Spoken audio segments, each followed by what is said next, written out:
Welcome, everybody. My name is Cynthia Holt, and I'm the Executive Director for the Council of Atlantic University Libraries.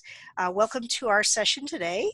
I'd like to acknowledge first that that Dalhousie University, which is where Robin Parker's our presenter is based, is located in Mi'kma'ki, the ancestral and unceded territory of the Mi'kmaq people.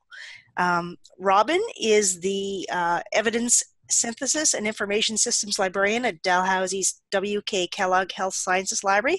Thank you very much, Robin, for joining us and agreeing to present and give us a little bit of an overview of the advanced searching features of the Cochrane Library. And thank you also for the intro session that you did for us last week. Everybody found it very helpful, and we're looking forward to seeing about more detailed information about Cochrane.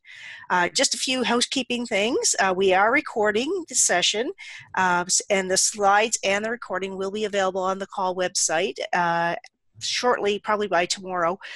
They will be available, and I will send out an email to everybody who attended and who registered about when they are posted so that you can access them. If you want to ask questions, you can either unmute yourself and ask the question verbally, or there's also a chat function. You could type your question in the chat. We will be monitoring that. But otherwise, without further ado, I hand it over to Robin Parker to show us more about the Cochrane Library. Thank you. Great, thanks Cynthia, and thanks for organizing this webinar. As Cynthia mentioned, I'm presenting here from Dalhousie Libraries and in Nova Scotia and Halifax, and I do want to note that at the bottom, it should be at the bottom of the page. The Zoom window, you should be able to, if you go mouse down there, there should be an option that will pop up for your chat.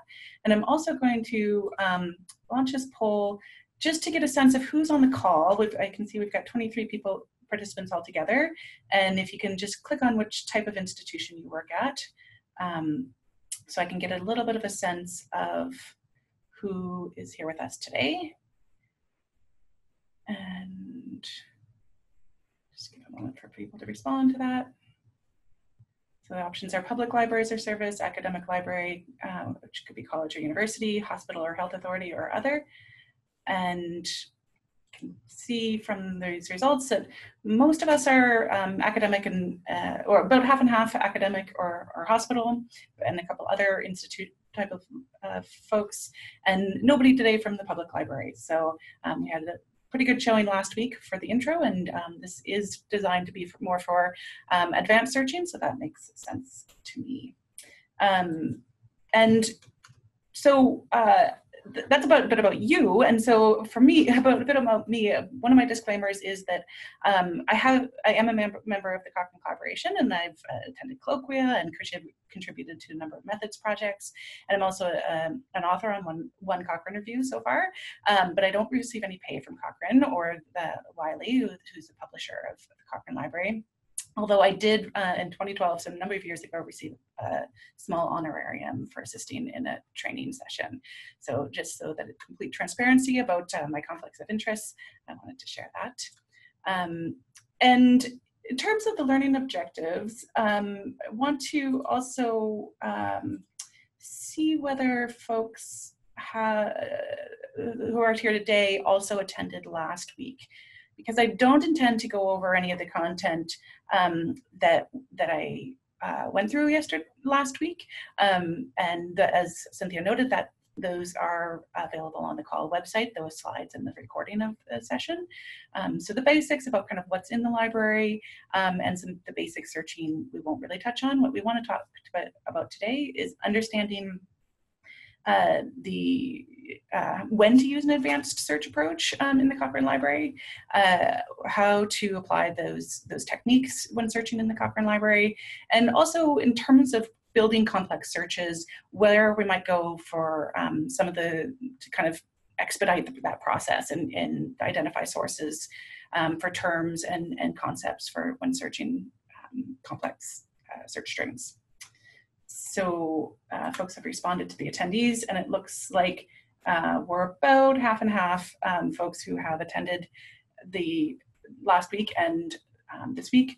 So if you have any questions about something that I'm not covering, you can feel free to ask it in the chat, and I'll just let you know whether that's in the other one or if I can answer it quickly. But I'm assuming if you didn't attend, it's because you're more familiar with the Cochrane Library already. So that's great. Stop sharing that. So just want to quickly get into why we might use the advanced searching in Cochrane Library. And the short answer to that is we would do that if we were searching, helping a patron or a user or conducting for ourselves a comprehensive search. So this would be for something like a systematic review, where we want to have really clear methods and approaches so that we identify all the empirical evidence using explicit systematic methods. We want to try to minimize bias and have it be transparent and reproducible. So that, I have to say, is the #1 reason I personally use the advanced search. As I noted last week, for many, many other purposes, basic searching is going to be sufficient in the Cochrane Library. It doesn't have 30 million records the way PubMed it does. It has a number of thousand, and usually some basic searching will do, unless you need to be really thorough in your searching. And so that's what we're going to focus on today, is that kind of really complex and thorough searching with multiple concepts and multiple terms.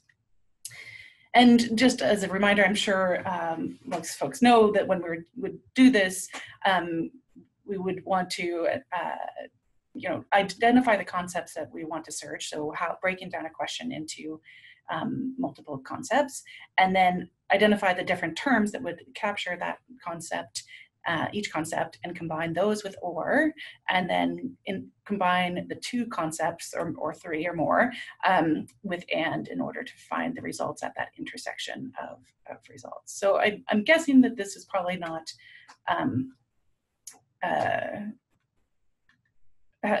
this is probably not news to anyone, but this is just something I always make sure is clear when I'm working with somebody, that this is going to be the approach that we're going to use to develop a search strategy. And so an example of what this might look like, this is an example from a PubMed search strategy looking at possible risks to vocal cords from intubation. And so identifying mesh terms and text word synonyms for the body part, the condition, vocal cords, and then the second one, the risk factor or possible exposure being intubation and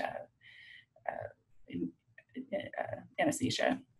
So that's just one example just to illustrate that. And of course, the index terms that are going to vary database to database. So the Cochrane Library does use medical subject headings, as does Medline, which is in contrast to the MTree from Embase and CINAHL headings from CINAHL. And the thesaurus in PsycInfo. And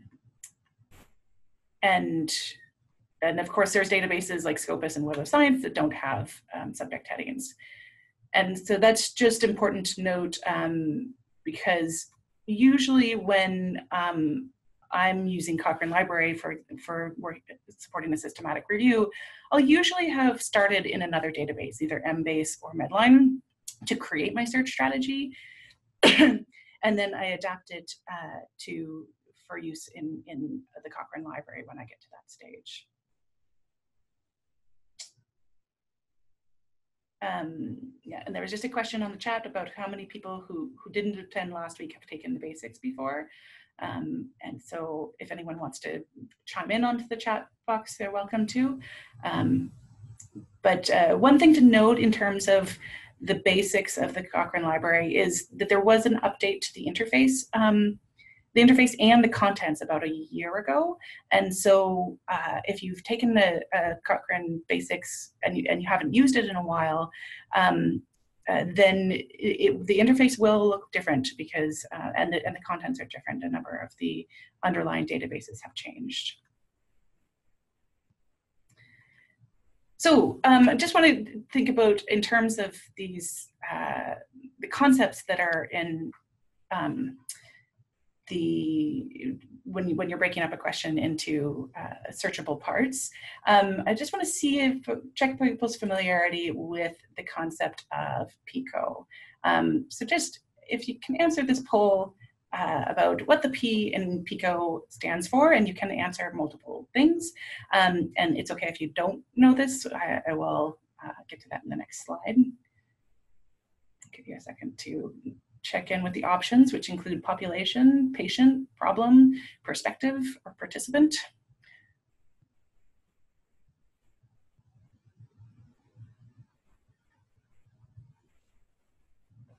That's great. Just gonna end that polling now that we've got 21 out of 22. So it looks like folks, the majority of people think of this as population, but common other answers are patient, or participant, or problem. Interesting that participant is answered. I don't tend to think of it as participant, but it certainly could be. So this could be participants in the studies, could be included there. And perspective is probably not as often used in this format, because perspective would tend to be a qualitative type question, and this format is more structured for quantitative type questions, although not exclusively. So just as a quick reminder, because it does seem like most folks are familiar with this idea, the PICO generally represents either problem of interest, patient of interest, population, and looking at an intervention, although it could also be, in addition to being a treatment, it could be some kind of diagnostic test or exposure or prognostic factor. There might be a comparison, and then there will definitely be some outcomes of interest, and those should be clinically relevant and patient important outcomes. And then there could be, oh, thank you for reminding me to stop sharing the poll. So hopefully the slides are appearing again. And then there might also be something in your conceptualization of the question for type of study or a time factor. And so I think it won't be news to most folks on the call that when we search, we often are looking at something like the patient, the P and the I for our search. We don't search on all of the components of the question, although it does help us understand kind of how the question is composed, and also can help guide to identify whether or not the results are helpful to addressing our question.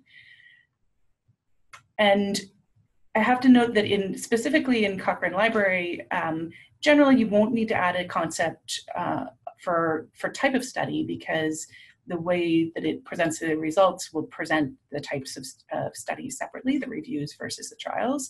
But in other databases, you may want to specifically be looking for randomized controlled trials or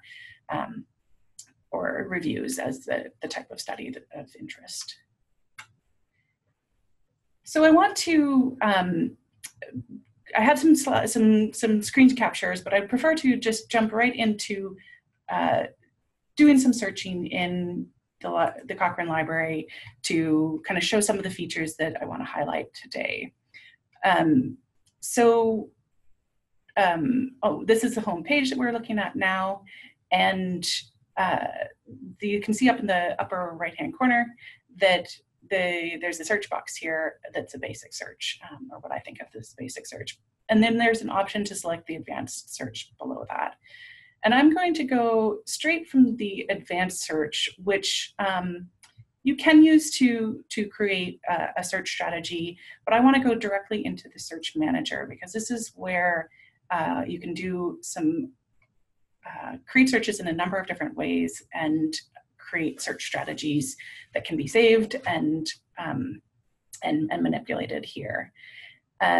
So I want to show a number of different ways to search. One is to just type into the search box, or actually, no, the first thing I'll show is this drop-down menu for S. So this is a search builder function, and so if I wanted to look up atopic dermatitis.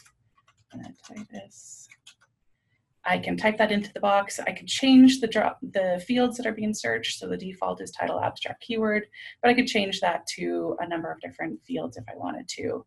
And in here, you can also add additional fields if you want, or you can just add that search term to the search builder. And you can see on the right-hand side of the page that it lists the number of results total. So that's all of the databases combined. And if you click on it, it'll bring you to the results page that will then break it down to the types of results, the Cochrane reviews versus trials and other types of information that I talked about last week, and which types of evidence. I want to note that this will look a little bit different if you type in the atopic, a term like atopic dermatitis, or if you select it from the predictive filling that shows below, it will add quotes around it. And we'll notice that that does slightly change the number of results. We're getting slightly less because in the first case, it's not searching as a phrase, it's searching as those two words anywhere. And so you can get different results. The other, another way that you can search in here for individual terms is to look up the terms in MESH. So here we can again search atopic dermatitis. In this case, I'll let it search and then go ahead and look it up. So you don't have to separately know your MESH terms. You can look them up in here. Although, as I mentioned, when I'm using this, I'm often going from a list of terms that I already know. So I may have already identified relevant MESH terms from a PubMed search or a Medline search. And you have the option to either explode the search. And so here's our term, atopic dermatitis, shows up in the hierarchy. And you can see already here, it gives you the list or the number of results that would come back from that if we searched it. And in this case, it won't make a difference if we search explode or unexploded because there are no narrower terms. And so I can add that to my search builder, and you can see it shows up a little bit differently than the previous search, where it shows it as being searched as a MESH term. And there are fewer citations that are indexed with this term. And then finally, another way that you can search is to just type into the box. And you can either add on field descriptors, or if you don't add any on, to type in the :ti, abkw, then it will search in all fields of the citations that are there. And just as a note, that number is going to be a little bit larger than when we searched in title, abstract, and keyword, because that also will include where this term appears in the full text of the Cochrane reviews and Cochrane protocols that are included in this database. So it does search within the full text of those as well as other fields of the trials. So it could possibly show up in a journal of atopic dermatitis, for example. So Cynthia's asking if there's a best way to search. So that is a really good question, and no, I would say. There is a best way to search for your particular purpose, but it's impossible for me to give you an answer to what that is, because it depends on whether your goal is complete, exhaustive, making sure that you have everything, or whether you want to be a little bit more selective and you don't want to have everything where it's mentioned in the full text. It's going to depend on your purpose, and you would generally strive to get a balance of those. So I would say probably not where it's searching in all fields without any field tags on it, but I'm going to show an example where that was exactly what was done, and that there may be reasons to do that if in the case of searching for systematic, when you're searching for the purpose of a systematic review. I have to say that I rarely search with mesh terms unless it is for the purpose of transparency. And I'm going to show why that is.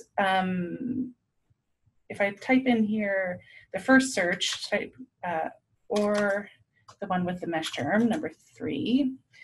And this is how you can combine searches, is you type in, you have to type in # and the search line, and you can type in operators in between them. And you can see here that my number of results, when I searched this as a keyword or a text word in title, abstract, and keywords, was 3884. And that is exactly the same as when I search it with mesh. So if I know that my keywords have included what the mesh term is, then I'm not going to increase my results at all. However, for the purpose of transparency, you sometimes would want to include both the title abstract terms as well as keyword. Or as well as the indexed term, the mesh term. So not necessarily a hard answer, but something to consider when for your own searching purposes. Jackie's also asked if do quotes matter for the atopic dermatitis? So yes, and do you possibly mean if without having any field tags on it, it will work the same way, dermatitis as the... Yeah, this is Jackie. I was meaning, yeah, without any tag.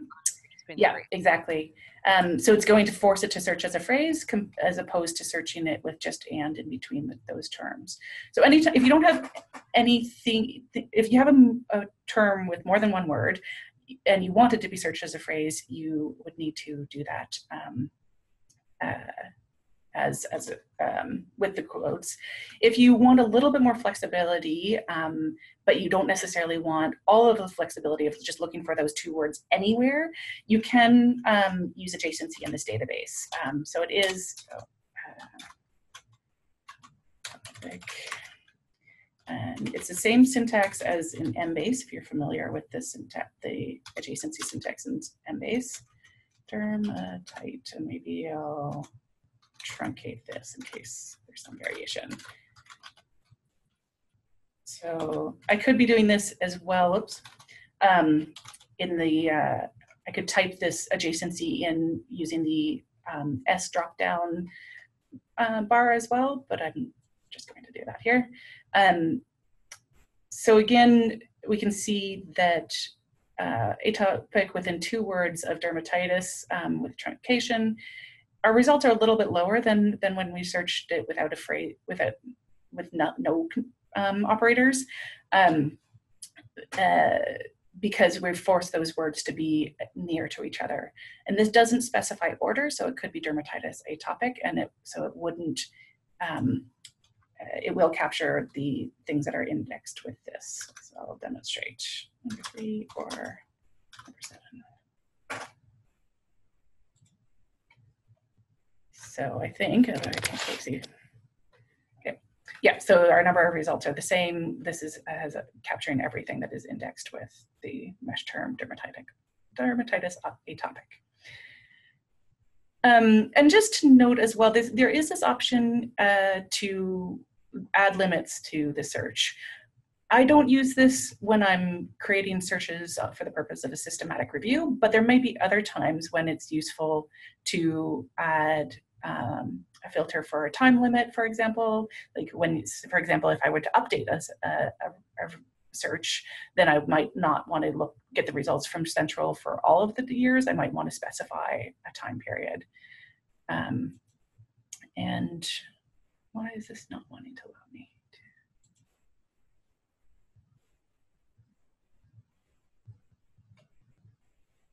I'm not sure why I'm not able to. I think maybe.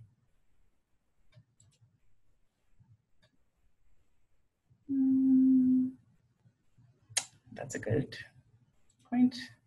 But maybe it's actually specified here. To enable limits. So you have to choose which database you want to limit. So if I wanted to limit in the trials, then I could choose this. So good for me to figure that out. So if I wanted to only get the results from 2017 to 2019, then I could add that in here. And I could also tell it to search word variations and apply those limits. Another way I sometimes use the limits was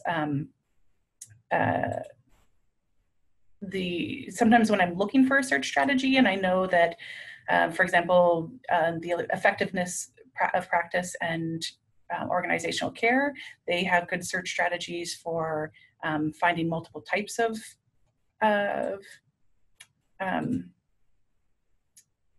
reviews. Here we are. Multiple types of studies, sorry. And so I might want to look specifically for studies, reviews from this group. And I don't think, there are a few that have come back from that search. And so this would be a search that I might want to look at to look specifically at their search strategy. So on that note, I do want to give you a chance to try this. So these are the things that I've tried. And so what I would like you to do is use the search manager and access the Cochrane Library. First access to the Cochrane Library, then use the search, navigate to the search manager to use the S search builder and search Parker in the author field. And then you can use the limits feature to limit to Cochrane reviews and sort the results by most recent.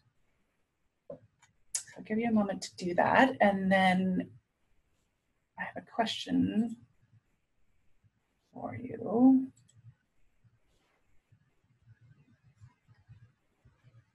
And if you need me to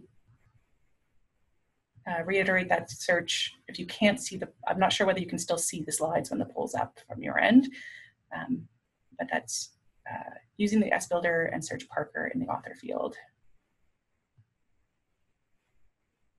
And once you have used the filter to look at Cochrane reviews and sorted by results by most recent, what is the first review that results?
Can you, somebody can't find the limiter. So that's the drop-down menu in S, is you have the options, title, abstract, keyword, record title, a number of options, and there would be one there. So it's not under limits, it's under the search options.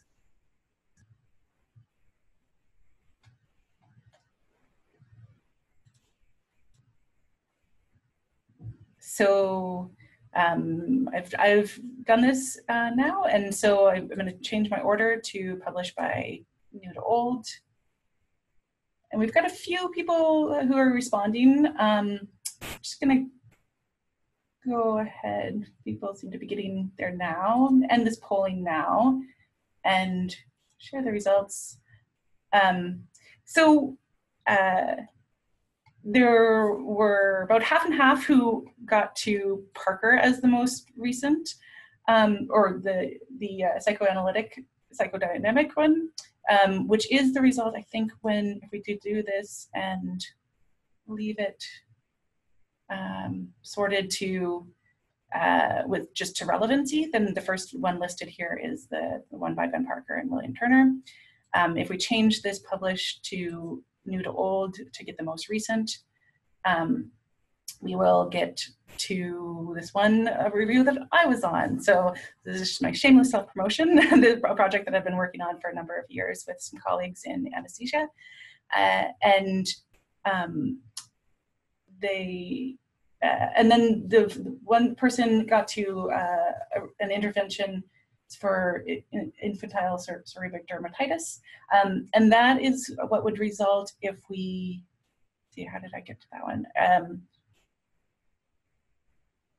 I can't remember. I think maybe if you just put Parker in here or something. I had that because I got there somehow. Maybe whoever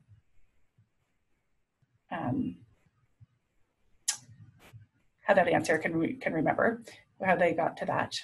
But if we search by author and change those limits, then we should get to the project that I worked on. So I'm going to stop sharing those results. And because I want to go in and show you some stuff about this review. Because one of the things that I do a lot and use the Cochrane Library for a lot is to look at the search strategies that have been published.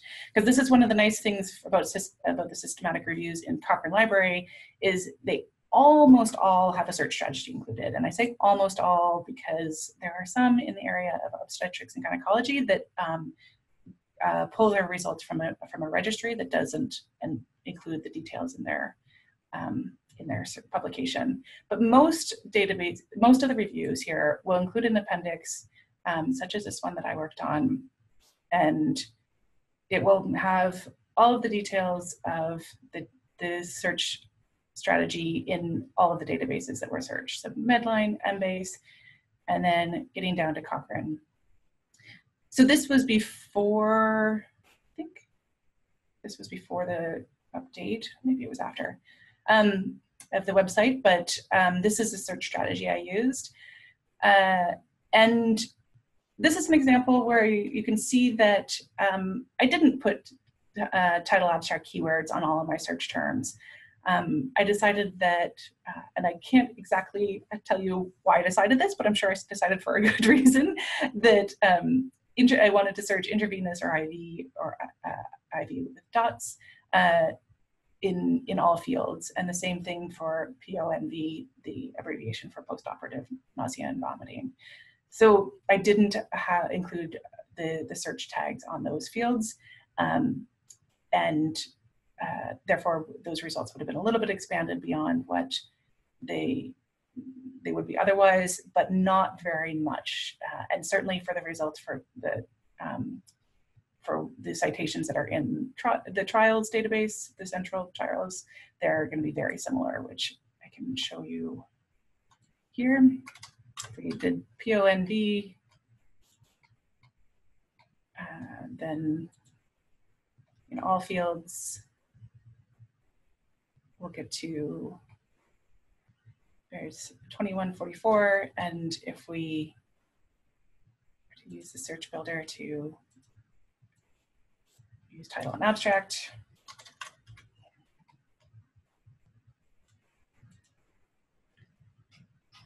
then there's slightly fewer, and the majority of the difference was in the Cochrane reviews, and there's only a few less in the trials, and that would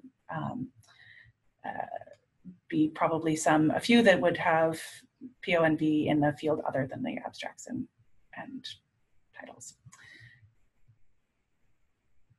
So this search strategy, the other thing that this I wanted to show from this is that you can build a complex search with multiple terms, and that can be pasted right in order to run that. Oop, except for it doesn't like something, too many parentheses.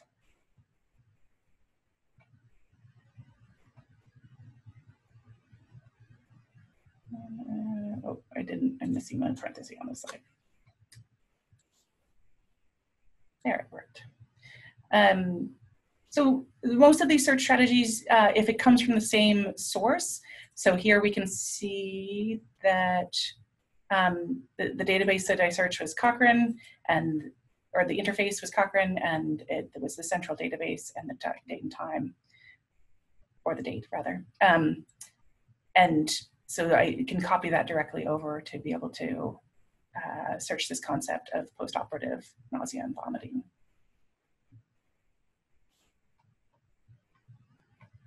So,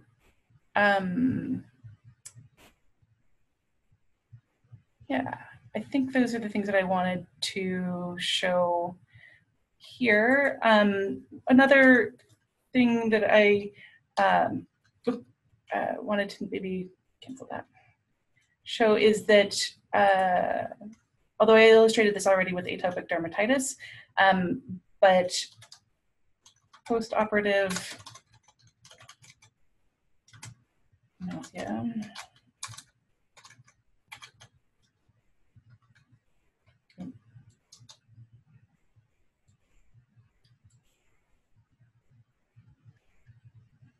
Again, if I wanted to, postoperative nausea and vomiting doesn't have any narrower terms, but it doesn't hurt to explode it. And even when searching comprehensively, you can include the mesh term, but number 12.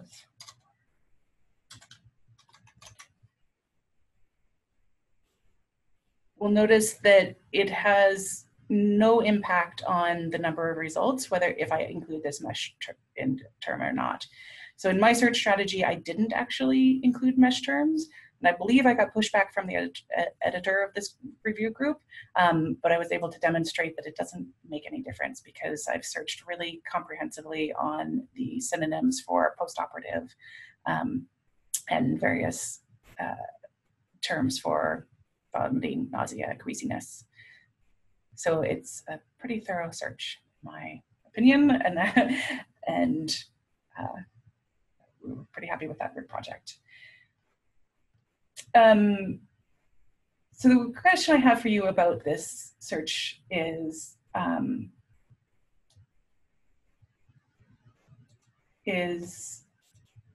this search strategy, how would you identify the concepts that I have searched here? And you've got a number of options, including terms for the P, the I, and the C or the O.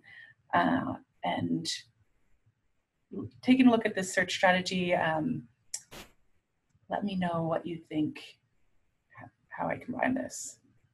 And there's not necessarily a right answer to this, so I'm just interested in seeing how you interpret this.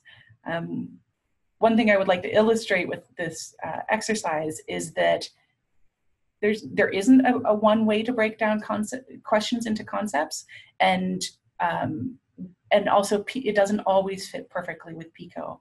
But what's more important for you to be able to kind of conceptually come up with is that it does get you to the evidence that does address your research question, which in this case is, does supplemental intravenous crystalloid administration prevent postoperative nausea and vomiting in patients undergoing surgical procedures?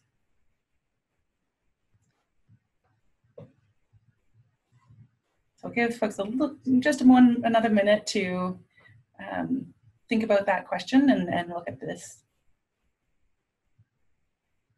Noting that sometimes concepts are kind of dual concepts that have two sets of terms combined.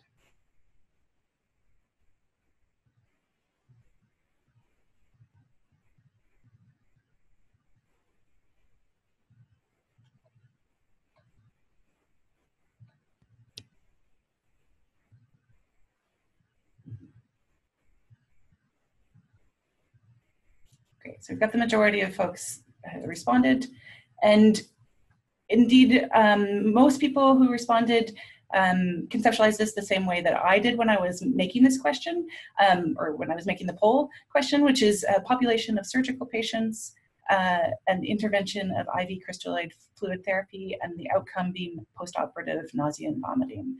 Although when I was also thinking about this, I was thinking another way of conceptualizing the population is postoperative patients or surgical patients who experience postoperative nausea and vomiting with the same intervention, and then the outcome actually being a reduction in postoperative nausea and vomiting. So it's just to kind of emphasize the fact that there's different ways of conceptualizing things, and the most important thing is think about which elements are crucial to include, and make sure that those are really represented well in your search strategy. And indeed, the last answer here, which nobody answered, includes RCTs as a filter, and we don't need to do that because when we're looking at the trials that result from a search in this database, they won't necessarily all be randomized controlled trials, but they are all going to be controlled trials. And so you don't need to add additional filters to this because they've already been filtered to eliminate anything that might be an editorial or a case report or other types of primary studies. So it's great. Any questions about that, about what I did in that particular search? And you know, there's as many different ways to search as there are searchers. So what I did is not necessarily exactly what another expert searcher might do, but it was developed in order to be as thorough as possible and tested extensively in order to get there.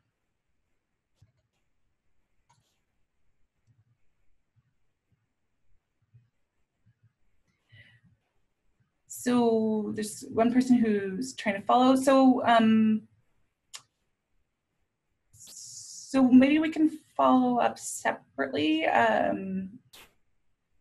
to see where you're getting lost. If you want to let me know exactly what parts, you can put that in the chat, what part you got lost on, or you can contact me afterwards.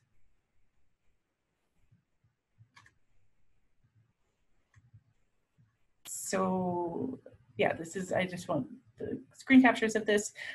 Just wanted to note again for folks who maybe haven't seen this before, that there is an option now in when you're looking at the record for a review to get the information to cite the review. That's where the arrow is pointing. And then the second arrow down below is when you're looking at the record, how you would get to that appendix to see the search strategy if you wanted to peruse that. So now we've got about 15 minutes left, and I have about just a few more slides that I want to go through, but really I want to give you a chance to try some searching in the Search Manager using the different approaches that I've highlighted. So using identifying the mesh term for either or both of these concepts, using the S builder, the S search builder, or just typing into the Search Manager and combining those lines by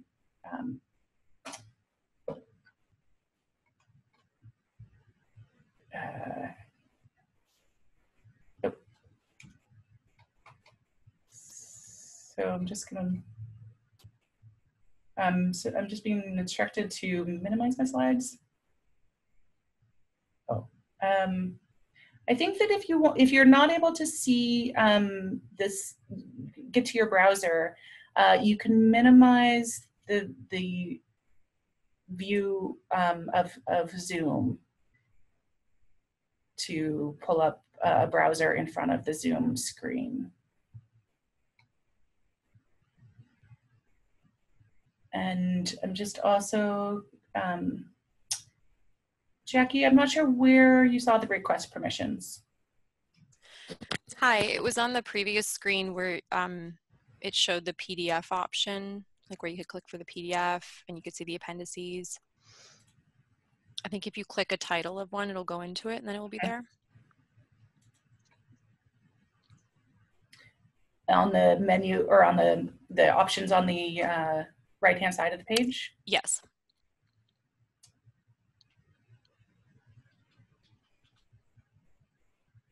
So, Yeah, that. request permissions. So this would be if you want to use anything from the Cochrane Library for anything other than research. If Okay. you're, so there's options here to use it in various other purposes. So that's for, you know, if you're not going to cite it, but you're wanting to use it for instructional purposes or government reports, a number of different options there. But thanks for highlighting that, because I don't generally use it because I work at an academic institution and most purposes are for citing. So that's a good thing to highlight. Thanks. Was whoever was having difficulty getting to a browser page able to get to that? Sorry, Robin, it's Cynthia. So the person who's actually trying to do that actually can't unmute themselves either, so they can't actually ask you the question. So can you unmute Odd or JR, please? Yep. There you go, Joanne. You should be able to. It's okay. You know what? I'll just watch. I can't do anything with your screen. You've kind of got my main monitor locked up. So right. But don't worry. I'll just watch. Then I was trying, but. Yeah, I don't want to stop sharing because then I'll have. I don't want to get the. I think that's a little bit of it. So don't worry. Okay. I'm going to find you. Okay. Yeah. Exactly. Feel free to follow up. Thanks.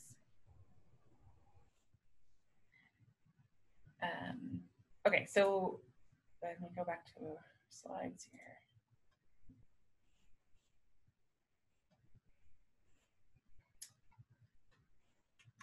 So our options here were cannabis and pain was what I wanted, although you can be searching anything else that you're interested in.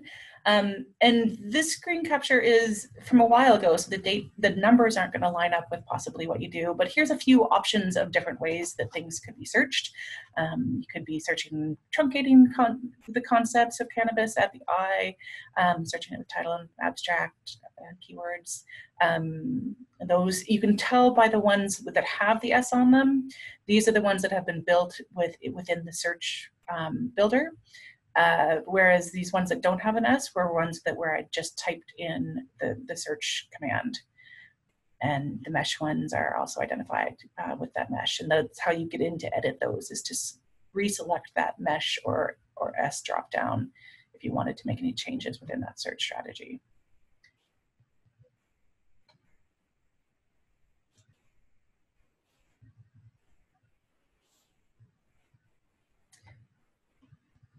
And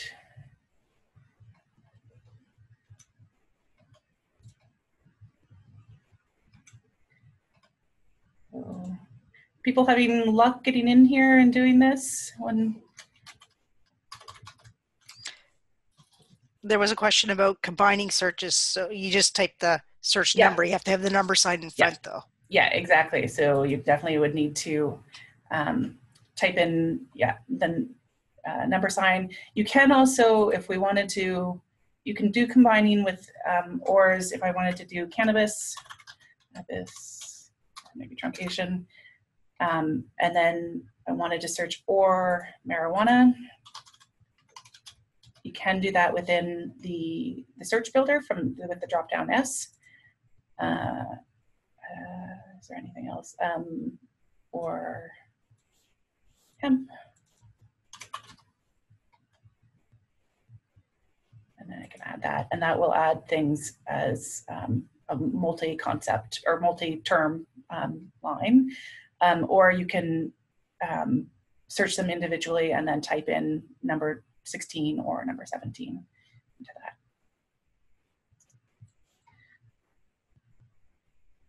So another way that's listed on the previous slide would be to look at a review that's on this concept, and again look at the search strategy and see how they did it, and you could pull parts from their search.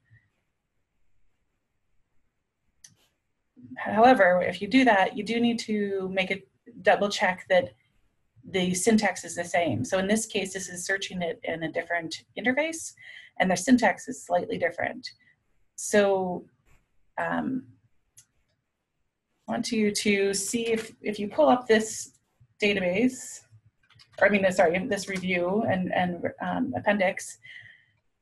If you search the line that starts with cannabis truncated and keyword and correct that to be able to search in PubMed, or no, sorry, wrong database, search in Cochrane Library, then I have a question about how many results you find if you search that. So I will launch that poll. So if you're able to run this search, if you're able to get to the search page, and run the search with the synonyms for cannabis with truncation in title, abstract, and keywords, how many results do you get?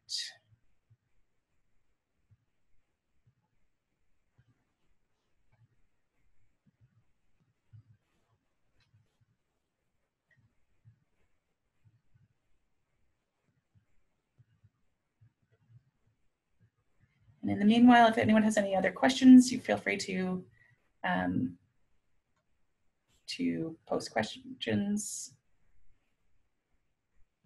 Yeah, there was a number of suggestions about hitting escape in order to get out of the Zoom, taking up control.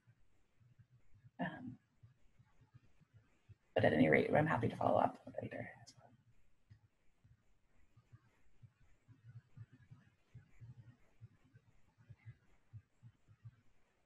So if so I'll don't worry if you're not able to get there. I'll demonstrate it in just a moment as well. So the link I sent should take you to this page, the link in the chat. And then if you scroll down to the central, you can copy this search line. And if I go back to my search manager, I can choose my drop down so that I search in title and abstract and keywords and paste in my synonyms, or I could have typed that in as well. And a few folks have answered, and I'm just going to go ahead and share those results for those who have answered. So the first option was none search error. And definitely if you copy this entire line over into the search manager, you will get an error message because the syntax isn't correct. The KY doesn't translate as a search term or search tag, and you have to correct that to KW in order to get a search result. But it looks like most other people who were able to do this did get this number of 3952. And so that's just wanted to illustrate that you don't always have to come up with all the synonyms yourself. If you can use one term to identify a good review that's done a good job of identifying synonyms, then those can be copied over into your own search strategy as you're building your search. But you do have to just be mindful to make sure that it's going to operate in a way that the Cochrane Library will recognize. And you can do that either by making the correction or by composing it within the search builders that will add those search tags.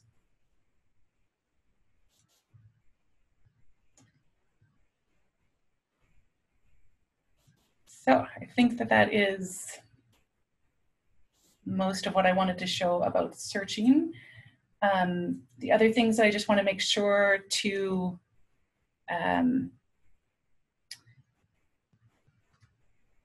make sure that you get a chance to see is just in case you aren't aware that there are, you can create a personal account in the Cochrane Library, and that's what will allow you to save searches. You can also save results. You don't need a personal account to do that, but just want to make sure everyone knows where to find that, which is up in the very top right-hand corner of the search of the browser page.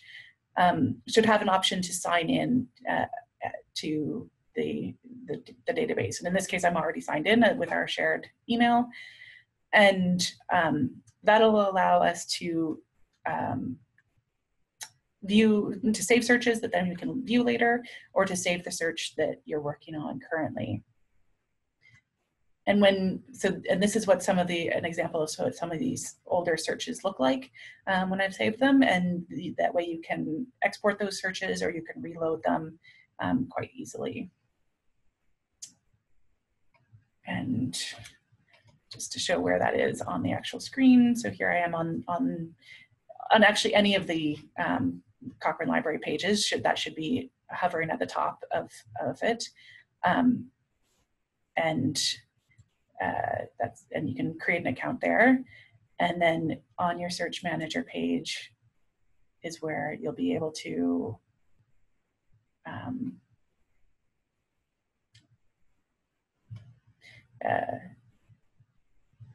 save the search that you've created and give it a name, and then that will be saved permanently.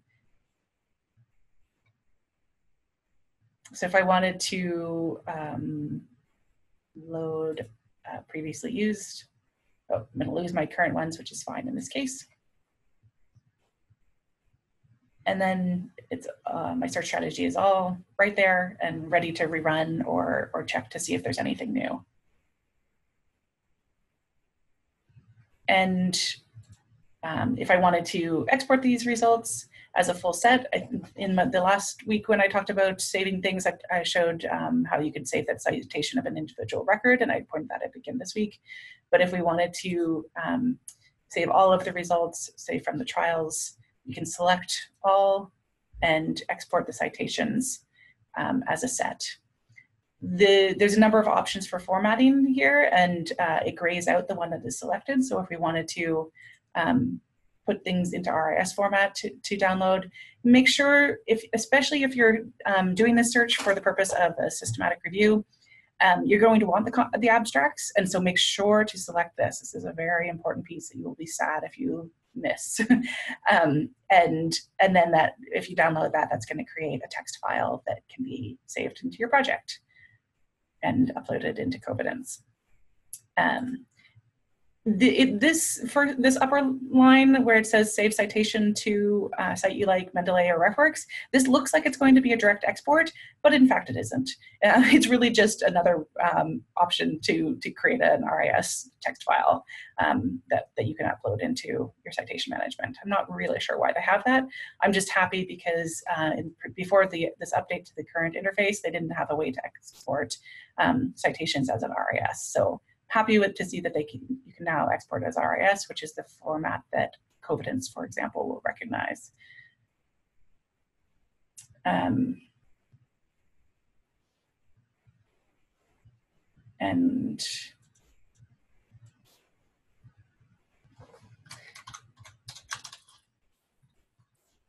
So those were the main things that I wanted to share. And is there any questions?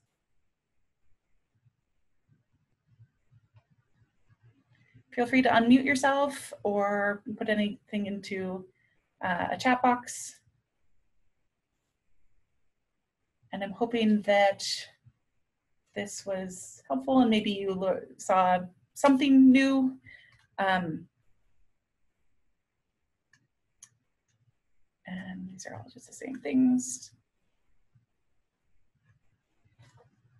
And if you need any follow-up with using the Cochrane Library, or you want to run a search strategy by up here, feel free to contact us at the Kellogg Library. The contact information is here, kellogg@dal.ca. As some of you know, I'll be on sabbatical, so maybe not contacting me directly, but we're happy to have conversations about this. And this time I'm perfectly on time, and it's 2 o'clock. Well, thank you, Robin. This is fantastic. I didn't follow exactly everything, but at least I know in the recording I can go back and watch it at my pace, right, and try out some of the things you showed us today. If anybody has any questions for Robin, like she said, you can follow up with her directly, or you can contact kellogg@dal.ca, or if you need to, you can also send me an email and I can connect the dots in any way if it's related to the interface itself or getting in or things of that nature. Searching though is Robin's bailiwick, so she's your best bet. Yeah, and if there's any part of what I did that was kind of too fast for you, or you weren't able to kind of go where I was going, if you're not here in Halifax, I'm happy to meet again via Zoom, and in a future meeting we could meet where your screen is the one that's shared, so that we can kind of see where you're going and help you make sure that you're following the right way to, or a good way that will help you get to what we're trying to do. So just let me know.